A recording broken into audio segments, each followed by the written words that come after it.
Olá, estamos de volta. A partir de agora tem bate-papo na Clube. A partir de agora tem informação de qualidade para você. Temas referentes à sua vida, ao seu dia a dia. Realmente coisas que fazem parte do dia a dia da gente, não necessariamente a gente percebe. Só que em determinados casos, particularmente o assunto que a gente vai tratar hoje, eles influenciam a nossa vida pessoal, a nossa vida profissional. E aí, gente, a coisa começa às vezes a se complicar, porque a gente não leva tão a sério, às vezes acha que é frescura, às vezes acha que é bobagem. Sabe do que eu tô falando? Eu tô falando da tua saúde mental. Como é que tá a sua saúde mental? Você não sabe? Então, pra gente desvendar, desmistificar e até dar caminhos, a gente convidou hoje o Dr. Fernando Ferreira. Ele voltou para bater um papo com a gente sobre a tal da saúde mental. Tudo bem, doutor? Bom dia. Tudo bem, Carlos? E você, como está? Tudo ótimo, meu querido. Imagino que eu esteja com a saúde mental em dia. Afinal de contas, doutor, o que é ter saúde mental? Saúde mental é um tema muito importante. E o que nós podemos considerar como saúde mental? Eu posso considerar que uma pessoa tem saúde mental quando ela lida com os conflitos da sua vida de uma maneira saudável para ela, não é? Então não sou eu de fora que vou dar os referenciais dizendo se ela pode se comportar assim, né, se está certo ou errado. Ela tem que ter esse feeling de sentir, olha, estou lidando bem com as coisas. Para mim está satisfatória as respostas que eu estou dando diante dos conflitos. Isso é a característica de uma pessoa com saúde mental. Uma pessoa que não tem uma boa saúde mental é uma pessoa que não responde bem aos problemas da vida. Porque a nossa vida ela é cheia de problemas, dificuldades, imprevistos. Isso é natural, né? A nossa vida ela é um malabarismo. E uma pessoa que não tem uma boa saúde mental, ela não consegue organizar bem essas questões da vida dela. E uma pessoa com saúde mental, ela consegue se organizar diante do caos que às vezes a vida nos apresenta, né? E o que são os sinais assim que a pessoa está começando a ter problemas de saúde mental? Quando a gente fala saúde mental, tem muita gente que já pega e simplesmente coloca um rótulo, tá ficando doido. Não é isso, gente. Espera, não é isso, tá? Depois aqui durante o nosso papo a gente vai explicar até melhor.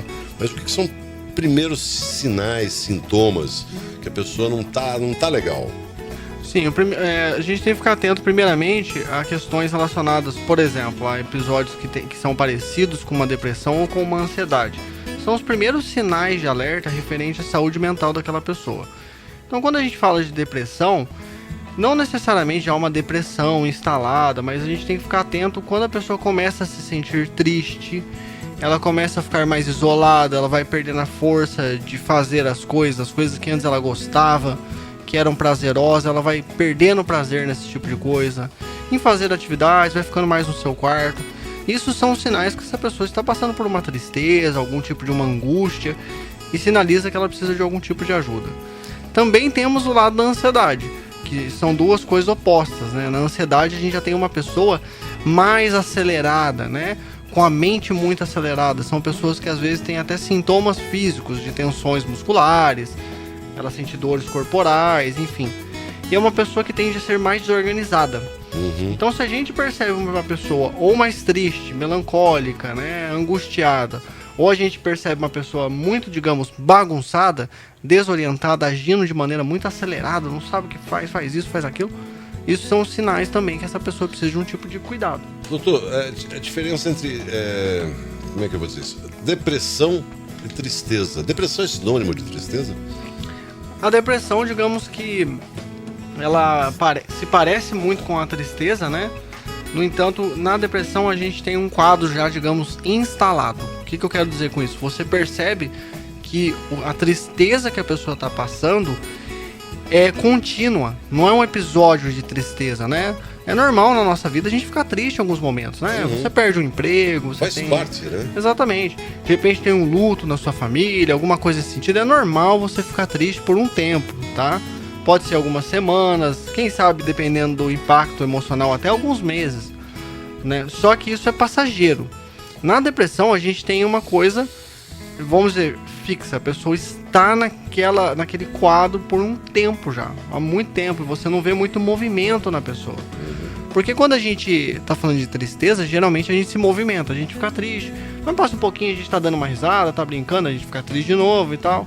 Na depressão, não, a pessoa está numa tristeza mais profunda, né? Ela tá mais, digamos, paralisada. Isso já está se alongando. Aí é um sinal de alerta referente à questão que provavelmente já é uma depressão mesmo. Estatisticamente, estou vendo que o Brasil infelizmente, é ponta, né? Em casos de doenças geradas por essa falta de saúde mental.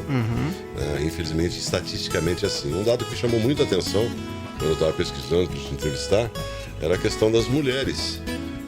O número de mulheres é muito maior. Isso por quê? O que acontece que as mulheres têm aqui nos números um número bem maior do que homens em depressão? Sim. Eu vejo que as mulheres, falando do malabarismo da nossa vida, né? A gente tem que organizar a vida pessoal, trabalho, uma série de coisas. Eu vejo que as mulheres, na maioria das vezes, elas têm algumas peças a mais no seu malabarismo, né? Então as mulheres têm que lidar com algumas coisas que para os homens é mais, digamos, normal. Passa a jornada dupla, tripla? Sim, passa despercebido para os homens, né? Por exemplo, geralmente quando a gente fala de filhos, geralmente a responsabilidade, e eu não tô falando que isso é certo ou errado, mas é uma coisa que acontece, fica mais a cargo das mulheres, né? As mulheres tomam mais responsabilidades em relação aos filhos. Quando a gente fala do mercado de trabalho, as mulheres têm algumas dificuldades maiores, né, no trabalho do que os homens, né? Sim. Até uma questão muito importante, por exemplo, que uma vez uma paciente me falou. Eu estava tendo uma conversa com ela, a gente estava falando sobre alguns temas, e ela falou assim: Fernando, quando eu vou na lixeira do prédio jogar o meu lixo, eu fico preocupada, né? Porque é de noite, é um local meio isolado, ela tem preocupação em relação à segurança dela.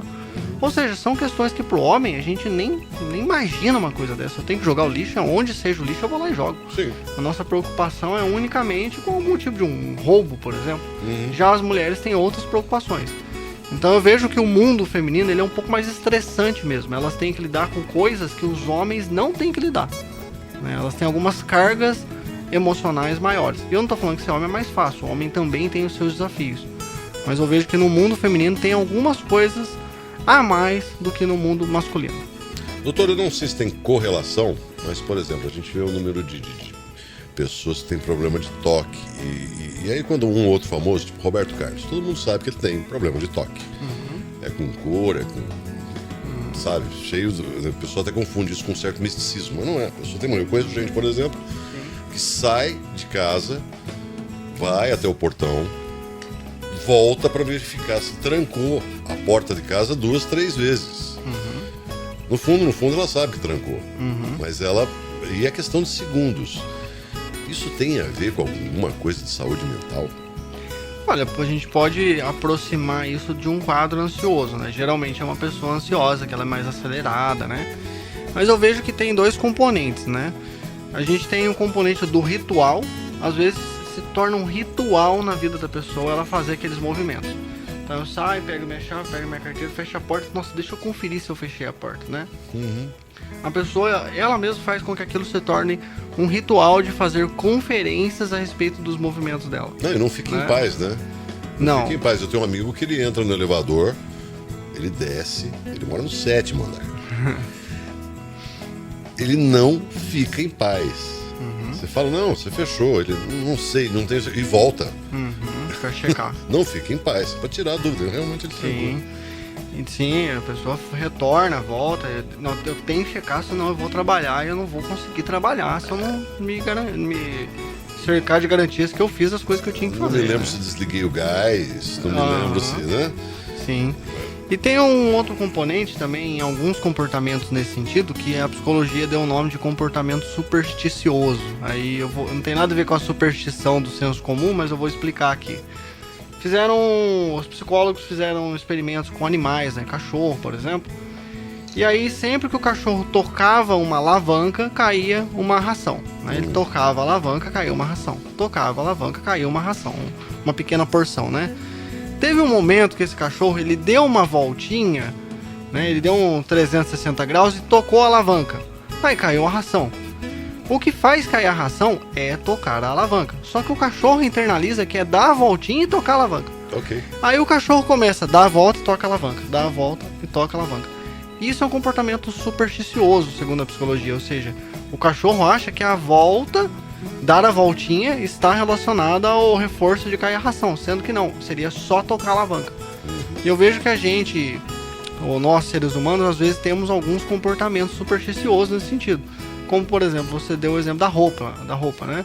Se eu usar determinada roupa, isso acontece ou acontece aquilo. Tenho que entrar na sala, na casa de alguém ou num trabalho com o pé direito. Com o pé direito. Não é? E às vezes não tem nada a ver, né? Às vezes, por exemplo, a pessoa foi... Grande chance de não ter nada a ver, né, doutor? Sim. Por exemplo, um dia eu venho aqui na Rádio Clube, eu entro, piso com o pé direito e a gente tem uma entrevista sensacional, é fantástica, eu internalizo. Eu pisei com o pé direito e a entrevista foi boa. Ele todas só pisa as com vezes. o pé direito aqui, viu, gente? Agora, todas as vezes eu vou pisar com o pé direito. E não tem a ver, a entrevista foi boa porque foram bons temas escolhidos, né? A gente... Enfim, outras coisas que tinham a ver e não eu pisar com o pé direito. Então, a psicologia já viu isso há muitos anos atrás e estudou como um comportamento supersticioso. Mas isso é um reforço positivo ou não? Geralmente tem a ver com reforço positivo, né? Eu faço tem gente algo... que pula 7 ondinhas, eu respeito, tudo bem, problema Sim. teu, mas não vai mudar muita coisa, né? Sim, eu faço alguma coisa... Porque é chamado de reforço positivo, né? O positivo não tem a ver com ser bom, né? Positivo dá a entender isso. Ah, é positivo, porque é bom. Não é isso. O positivo é o sinal matemático de mais. Ou seja, estou acrescentando algo. É um plus. Exatamente. Eu piso com o pé direito na sala na rádio do Carlos França. Logo, acontece umas coisas boas. Ou seja, é positivo, né? É um reforço positivo. Eu fiz algo e ganho uma recompensa.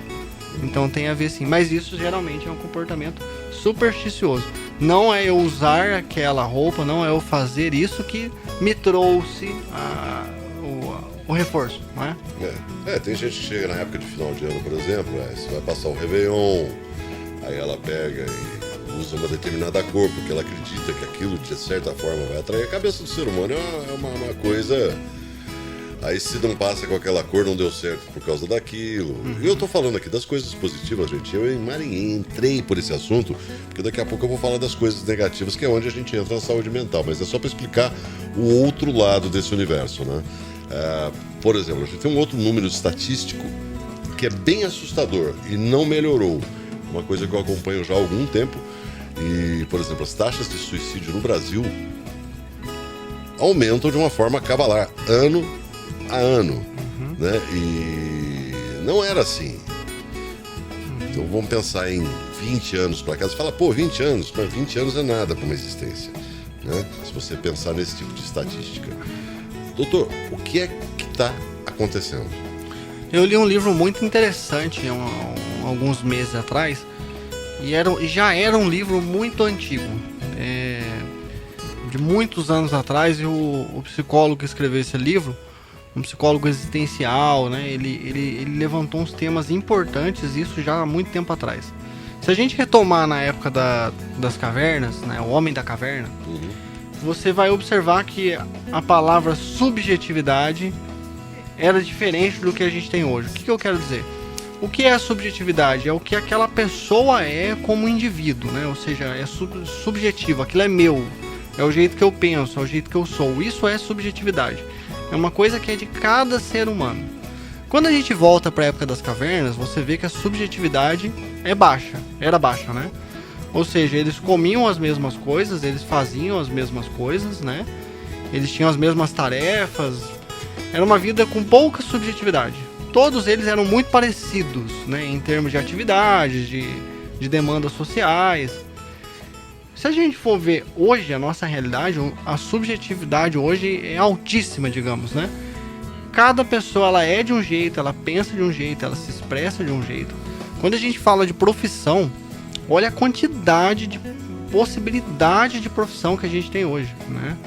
Hoje, a gente está falando agora desse ano. Se a gente for olhar uma década atrás, as profissões já eram reduzidas, né? Fato. Muitas profissões de hoje em dia, principalmente quando a gente fala, por exemplo, do mercado digital, infoprodutores, pessoas que trabalham como afiliados, pessoas que trabalham com tráfego, isso não existia há 10, sei lá. Não, em todas as áreas. Se você for pensar numa área medicina, você pega 50 anos atrás, você tinha pouquíssimos. Aí a pessoa ainda falava, mas tal médico é especialista em tal área. Era um caso, né? Porque a grande maioria fazia clínica geral e buscava uma especialização. Sim. E hoje é especialização em cima de especialização, até porque a ciência evolui. Exatamente. Né? A gente tem médico para tudo. Você tinha o contador, você tinha a figura do contador. Hoje você tem o contador que tem certas especialidades. Você pegava o advogado, o cara era o advogado que resolvia tudo. Hoje não, você tem o tributarista, você tem N situações. Sim. Quer dizer, realmente isso não tem. E não tem uma parada, não tem como uma coisa se falar, isso vai estagnar, não. Então o que acontece, né? O mercado está avançando, né? Enfim. E a gente tem a subjetividade pessoal também, né? Hoje em dia as pessoas, cada um pensa de um jeito, age de um jeito, né? As pessoas se vestem de maneira muito plural hoje em dia, né? Sim. Então o que acontece diante desse fenômeno da subjetividade? Se a subjetividade ela aumenta, existe a possibilidade de aumentar um pouco os conflitos existenciais. Ou seja, a gente vai pensar num jovem que ele está ali com seus 17 anos, ele tem que escolher, está no momento ali de escolher a sua profissão. Antigamente, se a gente for pensar muitos anos atrás, as opções eram reduzidas, né? Era poucas alternativas que ele poderia explorar. Hoje em dia, esse jovem tem 1000 possibilidades, né? E a gente fala do jeito dele de ser também. Ele pode ser de muitos modos, ele pode se vestir de muitos modos. Então o que acontece diante dessa subjetividade muito grande é que às vezes as pessoas entram em conflitos existenciais, né? Será que eu sou isso mesmo? Será que tá certa essa minha escolha? Aí a pessoa já esbarra na questão de escolha, a pessoa pode ficar meio angustiada. Então o que eu vejo nesse fenômeno de muitas das vezes que acaba incorrendo até num suicídio é quando esse conflito existencial se torna muito grande, né? E isso tem afetado muitas pessoas hoje em dia. Sim. Entendeu? Como lidar com a subjetividade? Como eu lido com quem eu sou, né? E aqui a gente toca numa palavra muito importante para a saúde mental, que é o tema da nossa conversa hoje. O primeiro passo para a saúde mental é a aceitação. Eu tenho que aceitar quem eu sou, como eu sou, né? Eu sou assim, eu penso assim, esse é o meu corpo, esse é o jeito que eu vejo o mundo, né? Eu gosto dessa profissão e tal. Eu tenho que aceitar quem eu sou. A aceitação ela é a base de uma pessoa com saúde mental. Mas não é porque também tem uma pressão, e aí é uma pressão social, né? Vamos por outro caminho, mas acaba mexendo com a saúde mental das pessoas. Se rotula muito, ok, mas também se coloca um universo que às vezes é inatingível para determinadas pessoas. Entendo que todo mundo tem que ter objetivos e correr atrás. Perfeito, saudável, bacana. Mas essa linha de corte começou a ficar meio alta a nível de expectativa mesmo. Né? Se você colocar aí o jovem hoje, ele tem uma pressão por sucesso e os modelos de sucesso, né? E a pessoa não atinge aquilo, ela fica frustrada, ela fica ansiosa, ela pode entrar numa depressão porque ela não conseguiu, ela gera uma série de expectativas. Então, aí o terapeuta também, eu acho que pode dar caminhos, né, doutor? A pessoa virar falando, não é chegar e limitar, mas olha, não é bem por aí. Como a gente vai chegar lá? Tudo bem, você tá com, digamos, uma expectativa alta em relação à sua carreira, aos seus retornos financeiros, por exemplo. Ok, como a gente vai traçar um plano, um passo a passo, de forma estratégica, que esteja dentro da sua realidade, passo a passo, um passo de cada vez pra gente chegar lá, né?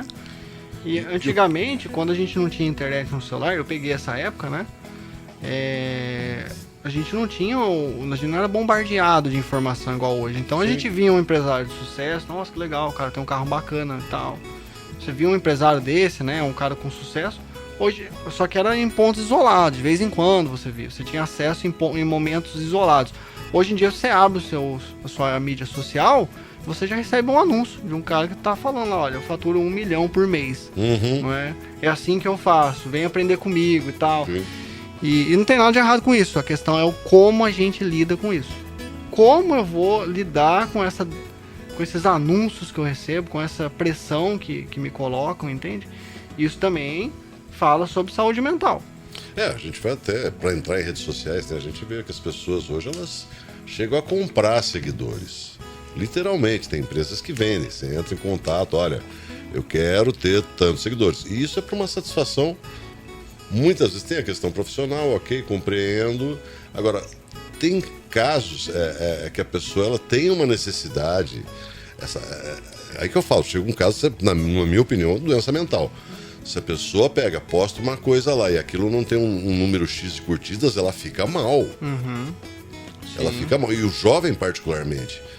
Né? Esses dias eu estava vendo uns casos desses não é concursos, né? Esses desafios da internet. Né? E os jovens lá se mutilando e tal. Daí foram perguntar qual que era o objetivo daquilo. Era ter mais curtidas. Quer dizer, isso é um caso de doença mental. Pra viralizar. E eu estou falando de jovens. Ele quer viralizar e a qualquer custo. Isso já é um desequilíbrio mental muito grande. Eu estou falando de garotos de 12, 13, 14, 15 anos. Sim. Quer dizer, que adulto vai ser esse, né? Sim. Se ele está... Então, como é que lida com isso, né? Como é que a gente pega e coloca na cabeça das pessoas, olha, não é por aí. Pelo amor de Deus, gente, eu não estou demonizando aqui redes sociais, eu adoro, inclusive. Mas é o seguinte, é uma janela para o mundo, né? Até que ponto isso está te fazendo bem? Sim. Esse aumento de casos, será que também não tem a ver com isso? O mau uso dessa ferramenta, doutor? Sim, a ferramenta em si... É como eu falo, um carro, por exemplo. Eu posso usar o carro para me transportar, para transportar pessoas, para fazer entregas, ou eu posso usar o carro para matar uma outra pessoa. Então a questão nunca é a coisa em si. É o como eu me relaciono com essa coisa, o como eu lido com ela. Então a mídia social, ela por si, ela não é ruim. É ótimo. Eu posso fazer um bom uso dela, divulgar uma boa informação, eu posso crescer o meu negócio, enfim. Mas eu também posso ficar um tanto angustiado, um tanto depressivo, se eu fico vendo o palco das pessoas e eu não vejo o bastidor, né? Eu só tô vendo o palco, só o que aquela pessoa está mostrando. Olha quanto sucesso tem essa pessoa. Nossa, olha como a vida dela é maravilhosa, né? Olha quantas curtidas tem. Olha só o carro que ela tem, aonde ela está. Nossa, ela tá lá no país X, que legal, e eu tô aqui, né? Mas ninguém tá vendo o bastidor. Como foi pra pessoa chegar lá? Quanto tempo levou pra pessoa chegar lá? Não, e se é essa felicidade toda, né? E se é também, né? Será que é tudo isso mesmo, né? É uma coisa a ser questionada, né? Quer ver uma coisa? Outra coisa que me chamou muita atenção, inclusive vi isso em rede social sendo divulgado largamente há um tempo atrás. Fotos de pessoas que se suicidaram. E eram situações assim, fotos dessa pessoa horas antes, um dia antes. Você olha pra pessoa, você fala, não, essa pessoa tá feliz. A expressão dela é de felicidade, sinceramente feliz. Não é uma foto posada. Pegaram aquela pessoa, inclusive, numa situação, né? E daí passam 2 dias, o fulano vai e se suicida. E todo mundo entra em choque. Pô, como é que pode, né? Horas antes, um dia antes, a pessoa estava bem. E, de repente, pintou alguma coisa... Não é que pintou, ela já não estava bem, né, doutor? Mas isso ele vai responder daqui a pouquinho. A gente faz a primeira parada e já volta com o bate-papo aqui na Clube, para explicar melhor a situação do suicídio. Estamos apresentando Bate-Papo na Clube. Oferecimento: Associação dos Aposentados de São José dos Campos. Fone 3941-1227. E Oral Sim, especialista em sorrisos perfeitos. Agende uma avaliação: 3909-2099. Olá, estamos de volta para o segundo bloco do Bate-Papo na Clube. Hoje estamos recebendo o Dr. Fernando Ferreira. A gente está falando aqui de saúde mental, gente. Você que perdeu o primeiro bloco. E aí, tá tudo bem contigo? Quando eu encerrei o último bloco, estava falando uma coisa seríssima. São de dados estatísticos a quantidade de suicídio que aumenta nesse país, no mundo inteiro, mas no Brasil tá ficando assustador. E eu comentei justamente disso, que a gente vê inclusive em redes sociais, fotos assim de momentos antes do suicídio ou da tentativa, um dia antes, você olha aquela foto e fala, não, essa pessoa não tentou suicidar, ela está plenamente feliz. É um quadro enganoso, né, doutor Fernando? Essa questão de uma foto, por exemplo, você vê a pessoa feliz, porque todo mundo imagina que a pessoa vai se suicidar, ela está lá triste, não que não possa ser, mas a pessoa está lá sorrindo, feliz e contente, não quer dizer que está bem. Esse é o estereótipo, né? A gente imagina que a pessoa, aspas, né, o suicida, ele tá num quarto, trancado, e não necessariamente. Às vezes ele tá à nossa volta num shopping center, por exemplo, né? Todas as pessoas, todo mundo, sem exceção, tá enfrentando algum tipo de conflito interno, em maior ou menor grau. Aquela pessoa que tem uma boa saúde mental, que tá, digamos, bem resolvida, né, com as suas questões, mesmo ela tem uns questionamentos, algumas questõezinhas que ela tá enfrentando. Pode ser referente ao negócio dela, à família dela, ao casamento. Todo mundo tem algum tipo de questão. E quando a gente fala da pessoa que está nesse quadro de suicídio, geralmente ela tem questões mais, digamos, latentes, ou seja, que estão pulsando mais, está exigindo dela mais atenção, Às vezes ela tá mais angustiada em relação a essas questões. Só que às vezes essa pessoa ela tá em momentos que ela tá mais descontraída, ela vai numa festa, ela chega a dar alguns sorrisos e conversa, mas quando ela volta para a realidade dela, os conflitos voltam a perturbá-la, né? Então, as pessoas estão enfrentando conflitos, é importante a gente observar sinais. Então, se você observa como a pessoa está contida, perdeu o gosto em fazer coisas que antes para ela eram prazerosas, né? Não quer sair, não quer tanto conversar, fica mais na sua. Opa, é sinal de alerta, tá? E é importante a gente observar esses pequenos sinais. Então observem pessoas da sua família, se coloque à disposição para ouvir, né? Não é falar, é ouvir. Às vezes a pessoa precisa ser ouvida. E quando ela é ouvida, quando ela sente que ela está genuinamente sendo ouvida, ou seja, de verdade aquilo, às vezes ela fala: pô, tô com uma grande dificuldade, tô me sentindo mal. E ela expressa. Então às vezes esse suicida que horas antes, ou quem sabe 1 a 2 dias antes, estava numa foto sorrindo e depois ele se matou, muitas das vezes ele não teve um espaço para falar. Eu não estou julgando aqui, falando, não é que todo caso é assim, mas Sim. Muitas das vezes essa pessoa não teve um espaço para falar, para expor a sua dor. Até porque, né, doutor, a pessoa fala, parece um ato de covardia. A pessoa quando se suicida fala, poxa vida, uma vida inteira pela frente. Mas é que às vezes a dor é tanta, gente, que a pessoa quer se livrar da dor de uma forma que Sim. ela chega lá e dá fim, dá cabo da vida. Sim. E na verdade eu nem vejo como covardia, porque você imagina você ter que atentar contra a sua própria existência, né? Nossa, isso exige uma coragem gigantesca. E geralmente tem a ver com dores existenciais. A pessoa que se suicida, ela tá com uma dor existencial muito grande. Ela geralmente não se aceita, ela tem dificuldades com quem ela é. Geralmente é uma pessoa que não consegue ver possibilidades para lidar com os conflitos. Como é que eu vou lidar com isso? Ela não vê, né? Ela acha que o problema dela é tão grande a ponto que não tem solução. E a solução é não existir mais. Então é um conflito existencial muito grande. Para quem tá olhando de fora, né? Mas é aquele negócio, como diz o ditado lá da minha avó, né? A pimenta aos olhos do vizinho é fresco. Né? Não tem isso, a gente não tem como mensurar a dor daquela pessoa. O que assusta, por exemplo, nesses números estatísticos que eu estava acompanhando, é como isso aumentou com os jovens.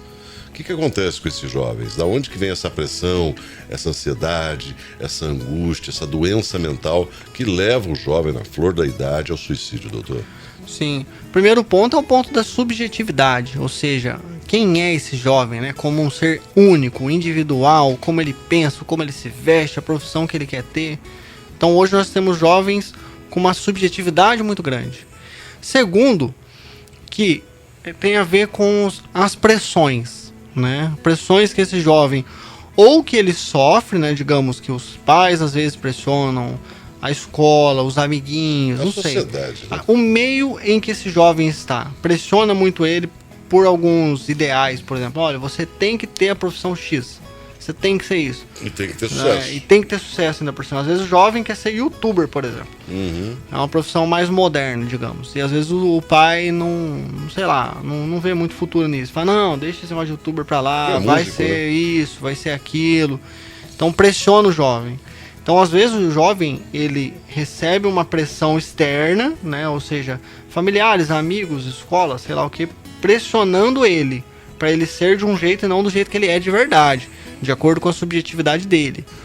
Ou, às vezes, o próprio jovem se aperta, né? Vê referenciais, nossa, mas tem um menino que da minha idade, por exemplo, 17, 18 anos, já é milionário, já é um youtuber bem sucedido, e eu nem abri meu canal no YouTube ainda, né? Ou seja, ele se aperta às vezes. Às vezes não é o pai. Hoje em dia, nós temos boas famílias, né? Pessoas que estudaram a respeito de educação e prestam um bom suporte para os filhos. Mas às vezes é o próprio jovem que se aperta, né? Coloca a expectativa lá em cima e traça planos para si muito agressivos. Às vezes ele não consegue atingir e fica todo frustrado. Então, a questão está no aperto. A pessoa, ou ela é apertada por alguém, por um agente externo, ou é ela mesma que se aperta. E isso é um grande problema. Deixa a pessoa ansiosa, deixa a pessoa desorientada. A experiência dela fica totalmente bagunçada. E aí, no momento de fraqueza, vai e faz uma bobagem. Né? Porque é uma coisa assim, gente, é impressionante. Os números, eles apontam, e aí você vai ver os casos, né? Aos nossos olhos tem coisas que parecem até fúteis, mas a gente não sabe o quanto aquilo estava deixando essa pessoa nesse estado emocional de desequilíbrio. E assim, tem tratamentos? Tem. Mas não necessariamente essa pessoa ou alguém em volta dela percebeu que ela precisava de ajuda e conduziu para um profissional. Porque, por exemplo, a gente ainda vê muito preconceito na tua área de saúde especificamente, doutor. Ainda existe isso. Gente que acha que psicólogo, terapeuta psiquiátrico é médico para maluco. E passou longe disso. Agora, qual que é a diferença, por exemplo? Só para a gente deixar muito claro aqui para quem não sabe. Psicólogo e psiquiatra. Sim. Essa questão do psicólogo, né? Principalmente o psicólogo, né? O psiquiatra também tem um pouco dessa marca. Ser médico de louco, né? Aspas, louco. Tem história, né? Na verdade, o psicólogo, ele começou a ser inserido na sociedade tratando da, aspas, loucura. Como? No manicômio, né? Hoje em dia não existe mais. Antigamente existiam manicômios e o psicólogo começou a ser inserido naquele espaço. Então ele tem essa marca. O psicólogo, ele é um médico de louco. Por quê? Ele estava primeiramente apenas naquele contexto. Sim. Então ele carregou essa marca e carrega de certa forma até hoje. De certa forma não, carrega até hoje. Eu recebo às vezes paciente no consultório, ele vem, ele começa a terapia, daí ele fala que ele comenta num churrasco, por exemplo, que tá fazendo terapia, e a pessoa fala, mas por quê? Você não é louco? Não é? O que você tá fazendo lá? É exatamente assim. Ué. Eu não vou no psicólogo, não tô maluco. Né? Mas isso tem uma história, é a história da psicologia. Começou tratando a loucura nos manicômios, e os psicólogos carregam essa marca até hoje.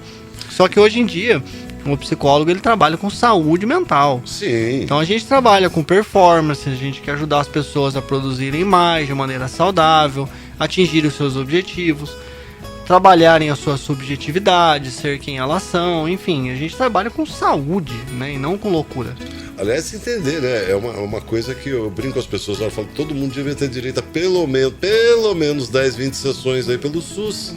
Pra pessoa pelo começar a entender quem é ela, né? A pessoa brinca, para usar um termo aqui, uma expressão comum popular, quem é você na fila do pão, na vida, o que você tá fazendo aqui, irmão? Exatamente. E quando a gente fala, é importante esse espaço pra gente falar da diferença do psicólogo e psiquiatra, e isso às vezes causa uma confusão na cabeça das pessoas, né? Mas vamos lá, o psicólogo, ele trabalha com a terapia.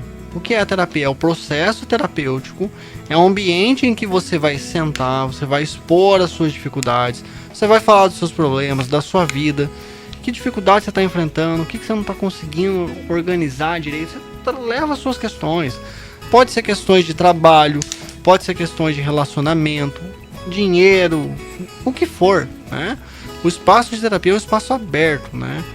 A gente psicólogo, não faz, digamos assim, a gente não pesa os problemas. Isso é um problemão, isso é um probleminha, isso aqui é coisa boba. Não, pra gente o seu problema é o seu problema, né? E a gente tem esse olhar pra você, pra quem você é. A gente se interessa pelo seu problema e vamos buscar soluções pra ele, entendeu?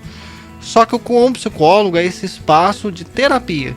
Nós não trabalhamos com um remédio, nós psicólogos. A gente trabalha, por exemplo, com técnicas para te ajudar a se organizar, técnicas corporais, técnicas psicológicas. Nós vamos ajudar você através da conversa e com algumas técnicas também a você se organizar melhor diante dos seus conflitos. O psiquiatra, ele é um médico, tá? O psiquiatra, ele é médico, ele fez faculdade de medicina e no final da faculdade dele, ele se especializou, ele foi pro lado do estudo da psiquiatria. E ele estuda como os medicamentos ajudam na promoção ali da saúde mental. Então ele vai estudando os problemas mentais e quais medicamentos podem ajudar naquilo. Então, por exemplo, você senta na cadeira de um psiquiatra e começa a conversar com ele e ele entende que você está ansioso. Ele vai ver diante de todos os remédios que ele tem para ansiedade qual se aplica melhor ao seu caso, né? A sua idade, enfim. Então ele tem todo esse estudo para dar o remédio mais adequado para o seu caso. E aqui eu já deixo mais um ponto de atenção. Tem gente que vai no meu consultório e fala, eu comprei o remédio tal porque o meu primo toma. Meu Deus. Isso é um problema, porque o médico deu aquele remédio pro primo, mas é pro primo. Ele estudou, ele avaliou o primo, peso, faixa etária, é individual, uma série de questões e receitou para aquela pessoa. Não necessariamente vai servir para você. Pode ser que sirva para você, pode ser que sim, mas não necessariamente. Então o psiquiatra ele faz essa avaliação e faz o trabalho medicamentoso, ou seja, com medicamentos. O psicólogo não trabalha com medicamentos, mas o psicólogo faz a terapia, tá? E mais uma observação, tem gente que fala assim: o caso do fulano não é nem caso de psicólogo, já é caso de psiquiatra, né? Brinca assim. Ou seja, como se fosse um caso mais severo, mais difícil, que o psicólogo não dá conta. Isso também é uma coisa errada, é um mito, não é verdade isso. Não é que o psiquiatra tem preparo para lidar com coisas que estão acima de um psicólogo, não tem nada a ver com isso, tá? Os dois trabalhos, o do psicólogo e o do psiquiatra, são complementares. Não tem um que está acima do outro. Aliás, às vezes, os dois caminhos juntos, né? Em alguns casos, exatamente. Em alguns casos, tem que existir o trabalho em conjunto. Ou seja, um exemplo, às vezes eu recebo pessoa no consultório que ela está tão ansiosa, mas tão ansiosa, que às vezes ela não consegue nem aderir à terapia. Eu falo para ela: olha, essa semana eu quero que você faça isso, trabalhe nesse sentido, vamos explorar essa questão. Eu dou um foco terapêutico, a pessoa não consegue se entrar naquele foco terapêutico. Desequilíbrio químico também, né, doutor? Exatamente. E aí eu preciso que ela vá num psiquiatra, o psiquiatra entra com remédio para dar, uma tranquilizada, baixar um pouquinho a excitação daquela pessoa, para que ela consiga atuar nos focos terapêuticos. Então o trabalho é complementar. E muitas das vezes também tem pessoas que fazem o tratamento só do psiquiatra. Isso também não é recomendado, tá? Porque quando você toma um medicamento, vamos imaginar novamente uma pessoa ansiosa, muito acelerada, muito desorganizada, ela tem uma excitação muito grande, mas ela não tem forma para os movimentos dela, ela vai no psiquiatra, o psiquiatra dá um remédio, dá uma tranquilizada na pessoa, ela dá uma respirada. Mas qual o problema, aspas, disso? Não foi a pessoa que aprendeu a lidar com os conflitos da vida, com o malabarismo da vida adulta de uma forma diferente. Foi o remédio que deu uma tranquilizada nela. E quando sai o remédio? A pessoa volta ao caos dela. Sim. Porque ela não aprendeu a organizar o caos dela. Sim. Então, não é recomendado a terapia unicamente com o psiquiatra também. Você pode ir no psiquiatra, ele vai te avaliar e vai te dar um remédio para te ajudar. Ok, mas faça a terapia, porque na terapia você vai ter o aprendizado a respeito da sua vida, de como se organizar, de como viver de uma forma mais satisfatória. Porque imagina a seguinte situação, gente, que é mais comum do que a gente possa imaginar. Às vezes está do teu lado, a pessoa está lá, daí o desequilíbrio químico é muito grande, o médico chegou lá, te deu aquela receitinha azul, o pessoal chama de tarja preta aqui fora, aí você fez um tratamento lá de meses, tomou. Então você está sob efeito daquilo. Ok, você precisa, não estou dizendo para você não tomar, você precisa. Se o médico recomendou é porque você precisa. Só que tem uma coisa, em algum momento você não vai ficar tomando isso pro resto da vida. Se você tem um acompanhamento de um terapeuta, de um psicólogo, então vamos chamar de uma forma simples aqui, de um desmame, né? Então você vai saindo e criando caminhos, dispositivos, para que você não tenha que voltar para aquele medicamento. Eu conheço casos de pessoas que tiveram que aumentar a dose porque não tinham saída. Não se prepararam para sair do medicamento. Daí quando volta pior ainda. Sim. Eu conheço casos também de pessoas que tomam medicamento a vida toda. Mas se se faz necessário, ok, mas não é o melhor caminho. E esse caminho ele só vai descobrir com a ajuda do terapeuta. Sim. Né? E a questão é que assim, aquele medicamento em questão, ele não era recomendado para uma vida toda. Ele era recomendado para uma fase. Sim. Quem sabe, alguns meses, 1 a 2 anos, por exemplo. Sim. Mas se a pessoa tivesse feito a terapia, ela tinha adquirido recursos internos, ou seja, aprendizados, técnicas, ela ia conseguir se organizar de uma melhor forma para ela, e o medicamento não ia mais se fazer necessário. Então é muito importante essa atenção. A terapia ela é extremamente importante para fins de saúde mental. Mas, gente, o doutor tocou no assunto aqui uns minutos atrás, essa coisa do, olha, foi bom para mim, meu primo tomou, aliás, ele me deu um para experimentar. Não existe isso, tá? Quando chega nesse tipo de medicamento, a indicação é individual, é muito caso a caso, né? Aliás, se você ler a bula, talvez você nem tome. Tem que ser com indicação do médico, e acompanhado por um terapeuta. Porque a gente chega a casos extremos, né? Por exemplo, a gente está falando da saúde mental, mas a gente até já tratou isso aqui numa outra entrevista também com o Dr. Fernando, mas às vezes o estresse desse mundo moderno, essa loucura, as pessoas têm hoje a já mais conhecida síndrome de burnout. É um caso extremo também de falta de saúde mental, né, doutor? Sim, o burnout ele é o esgotamento profissional. Ou seja, uma pessoa... O burnout sempre tem a ver com o lado profissional, né? Com o trabalho. Sim. E é um caso de esgotamento. Geralmente tem a ver com pessoas mais ansiosas, né? Uhum. São as pessoas ansiosas que são fortes candidatas, se não se cuidarem, a terem um burnout. E que são extremamente produtivas. O problema é Exatamente. o estrago que isso faz, né? Exatamente. O problema é que você incluir um grande esforço em algum momento da sua vida, de forma pontual, tudo bem. Você está abrindo um negócio, ou você acabou de entrar num trabalho, você precisa trabalhar 14 horas em um dia. Tudo bem se for por um tempo curto, né? Algumas semanas, quem sabe até alguns meses, dependendo do... Planejamento. Sim, dependendo do seu limiar, né, de sustentação de esforço, digamos. O problema do burnout e da pessoa ansiosa é que ela inclui um esforço muito grande por muito tempo, ela não para, ela continua trabalhando. Tem prejuízos em vínculos familiares, né? Eu já vi casos, por exemplo, no consultório de divórcios que tinham a ver com como a pessoa, o parceiro ou a parceira trabalhava. É o workaholic, né? Exatamente. Então, o problema, aspas, no burnout é isso. A pessoa inclui um esforço muito grande para o trabalho e deixa outras áreas da vida que são importantes, família, saúde, não deixa para um segundo plano. Não, e a pessoa entendeu o seguinte, às vezes a pessoa vê isso até como um elogio. Fulano é um workaholic, né? Cara, viciado em trabalho. Pode parecer um elogio, mas, gente, só a longo prazo vai ter um preço, vai ter um preço a se pagar e pode ser um burnout. E eu conheço pessoas assim que equilibradíssimas, profissionais de um altíssimo quilate, que inclusive ganharam muito dinheiro.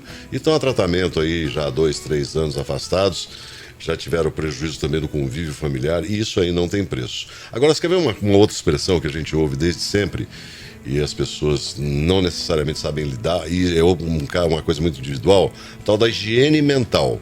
O que é higiene mental, doutor? Sim, quando a gente fala de higiene, nós estamos falando de limpeza. Né? Então, a higiene mental é uma limpeza mental, digamos, né? Então, o que é a limpeza mental? Hoje em dia, acredito que a gente já falou disso aqui numa das nossas participações aqui ao vivo. A gente falou sobre a questão que o ansioso, geralmente, ele é uma pessoa que recebe muitos estímulos, muito excitada, muito desorganizada, e que às vezes é uma pessoa que tem uma overdose de informação, né? Ou seja, tem muita coisa na mente daquela pessoa, ela pensa 1000 coisas ao mesmo tempo, né?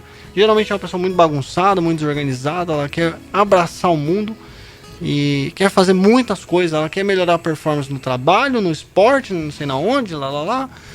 Então é uma pessoa muito, a mente muito acelerada. A higiene é quando a gente faz uma limpeza disso. Então, por exemplo, preciso organizar os meus pensamentos. Eu não vou conseguir dentro de uma semana, por exemplo, prosperar muito em todos os campos da minha vida. Eu não vou conseguir melhorar muito, por exemplo, fazer grandes movimentos no meu relacionamento e ao mesmo tempo fazendo meu trabalho.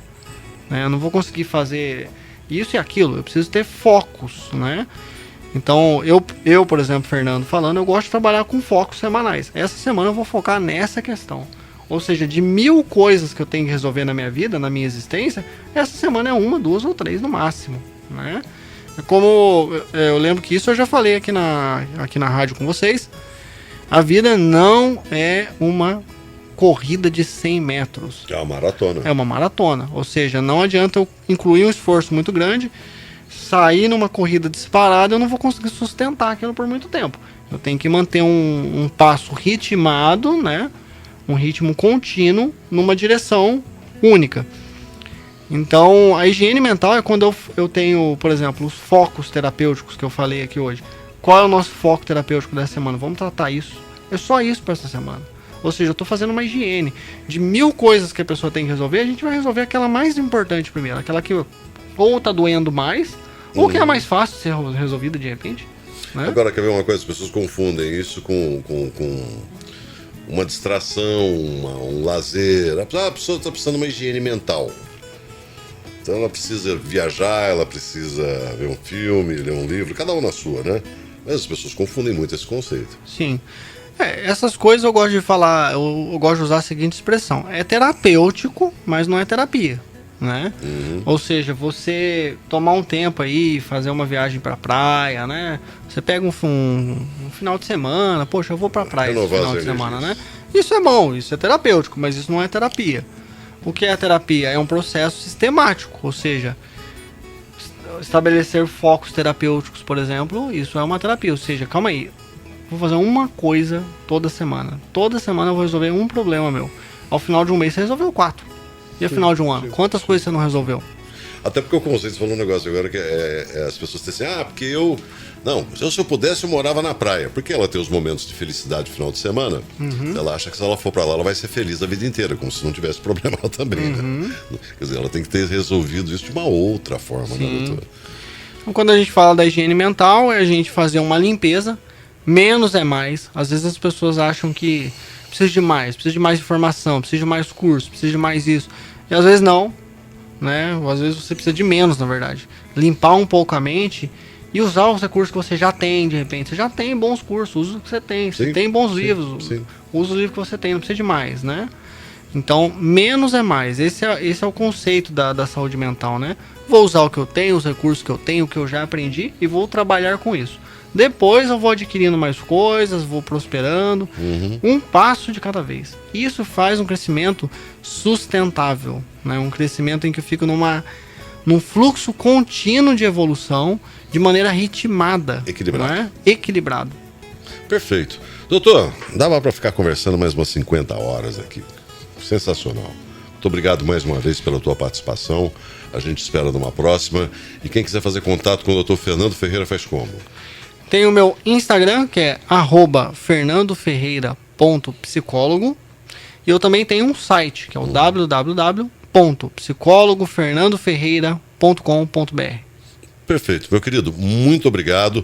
E até o próximo bate-papo aqui na Clube. Eu que agradeço o convite. Muito obrigado e até a próxima. Você ouviu nos 1120 Bate-Papo na Clube. Oferecimento: Associação dos Aposentados de São José dos Campos. Fone 3941-1227. E Oral Sim, especialista em sorrisos perfeitos. Agende uma avaliação: 3909-2099.